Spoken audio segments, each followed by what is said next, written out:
mengenal dan menangani anak penyandang tunanetra. Definisi tunanetra. Secara umum, tunanetra dapat dilihat dari dua pandangan. Pertama, tunanetra dilihat dari ketajaman mata. Dan yang kedua, tunanetra yang dilihat berdasarkan metode membaca yang digunakannya. Pandangan yang pertama, menurut ketajaman mata dibagi menjadi dua, yaitu buta total dan low vision. Buta total atau legally blind adalah seseorang yang memiliki kondisi ketajaman penglihatan 20/200 atau kurang dari penglihatan orang yang memakai kacamata, atau jangkauan penglihatan yang sangat sempit dengan diameter jangkauan tidak lebih dari 20 derajat. Sedangkan low vision adalah istilah yang merujuk pada individu dengan kerusakan penglihatan yang tidak tergolong berat. Low vision memiliki ketajaman penglihatan antara 20/70 dan 20/200 dibanding kemampuan penglihatan orang yang menggunakan kacamata.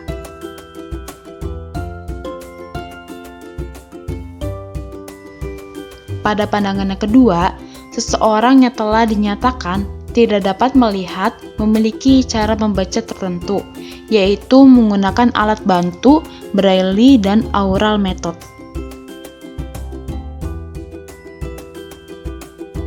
Kemudian, individu dengan low vision masih bisa melihat dan membaca dengan alat bantu penglihatan seperti kaca pembesar dan membaca tulisan yang dicatat dengan ukuran yang besar. Hambatan anak penyandang tunanetra. Kehilangan indera penglihatan berarti kehilangan saluran informasi visual. Sebagai akibatnya, penyandang kelainan penglihatan akan kekurangan atau kehilangan informasi yang bersifat visual. Maka dari itu, seseorang yang kehilangan atau mengalami kelainan penglihatan sebagai kompensasi harus berupaya untuk meningkatkan indera lain yang masih berfungsi.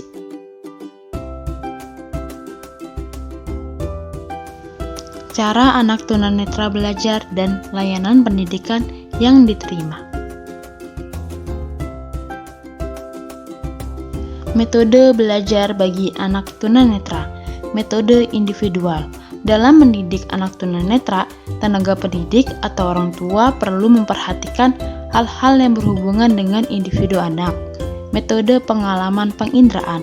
Penginderaan itu adalah pengalaman anak akan hal-hal yang ia pelajari. Metode ini mempermudah anak dalam memahami apa yang mereka pelajari. Selanjutnya, metode totalitas, yakni menggunakan seluruh fungsi indera yang masih berfungsi pada anak tunanetra dalam pembelajaran. Metode self-activity. Dalam pembelajaran, anak-anak penyandang tunanetra harus aktif dan mandiri. Layanan pendidikan bagi anak tunanetra ada dua. Pertama, segregasi. Segregasi adalah sistem pendidikan yang terpisah dari sistem pendidikan anak normal. Yang kedua, integrasi. Pendidikan untuk anak berkebutuhan khusus menjadi bagian dari sekolah umum. Selanjutnya, tempat layanan pendidikan dengan sistem segregasi adalah SLBA. Tiap-tiap SLB memiliki tingkatannya masing-masing, seperti TKLB, SDLB, SMPLB, dan SMLB. Tips menangani anak tunanetra. Pertama, jangan terbiasa untuk mengasihani anak atau memanjakannya. Yang kedua, ajak anak untuk bergaul dengan sebanyak mungkin orang di sekitarnya. Akhir kata, mari kita berhenti mentolerir atau menerima perbedaan, seolah-olah kita jauh lebih baik karena tidak berbeda sejak awal. Sebaliknya, mari kita rayakan perbedaan, karena di dunia ini dibutuhkan banyak keberanian untuk berbeda.